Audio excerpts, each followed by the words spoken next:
this wasn't so much, well, I mean, it is news in the sense, but it's something that I hadn't realised, and I wanted to get your thoughts on it. We're going to go to AEW, and Tony Khan was speaking to Locked On NFL, and he discussed how AEW came about and where WWE fell into the plan in the creation of the company. And he said, it's something I started working on in 2018, the idea to launch AEW. A lot of things came together, and I believe there were enough great wrestlers that would be available in the beginning of 2019 to launch a wrestling league. In April 2018, I started working on this, and I'm going to skip a few different things and just get to the meat of it, really. And says he was talking to the president of TBS and TNT, Kevin Riley, and he's talking to Kevin Riley about bidding wars, because he reveals here that Kevin Riley wanted to bid for WWE Smackdown, and he was looking to pay around $150 to $175 million per year. And Tony Khan managed to, one, correctly predict that the rights to SmackDown would go for over $200 million, which they went for $205 to Fox.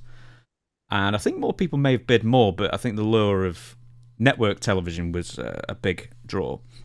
And essentially, because of that, they didn't get WWE. AEW became a thing. Mm-hmm.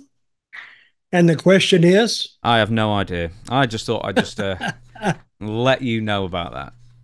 Okay, Tony makes a statement there. He said, I think there's enough great wrestlers to stock a promotion. Well, he stocked it with 180, and some of them are not great wrestlers. I hate to tell him. Oh, they can do all the moves and they can do that. But can they carry a story? And I've said this time and time and time again.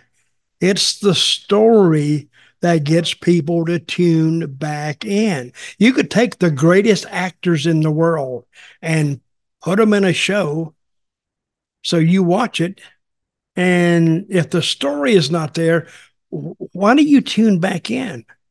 Not because of the acting.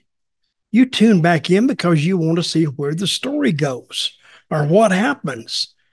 Name anything, the greatest series ever of all time, which I think is The Sopranos.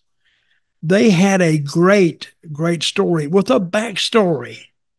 And then you watched it, and now you became like a member of the family because you understood everything they did and why they would do that. But it's a story. It's not necessarily the talent of the wrestlers.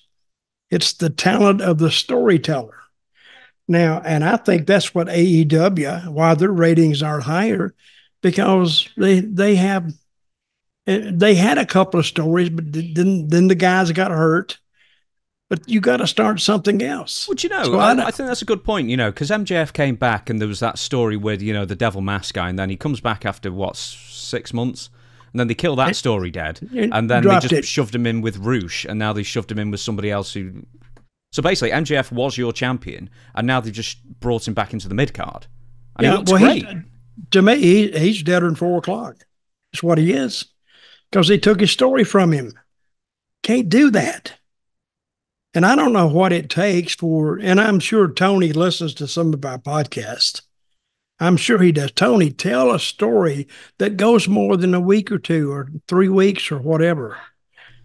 You go by the bloodline over in WWE, it went on for 3.5 years or how long it went. And the more it went on, the stronger it got. And then I remember one time they went down. They said, well, that's done. And I said, no, it's not done. They got 52 weeks a year to tell this story. They can pick that story up anytime they want to. Roman Reigns is over more now by being off than he actually was when he was actually actively participating. And when he comes back, it's going to explode. Believe me. Because... And I got some more to say about WWE, but I'll wait a little later on in the podcast. I want to give another example. We're actually going to give AEW props in a little while, but I wanted to mention this as well. So, you know, they've got the Young Bucks and Jack Perry and Okada, and now they're like the EVPs, and they make everyone else's lives hell. Until, I think that happened for a few weeks, and then they I can't remember who it was, they levied a fine against someone and said, that's $10,000 or whatever. And then by the end of the show, they somehow managed to make it that Tony Khan had rescinded those fines and they wouldn't be fined anything.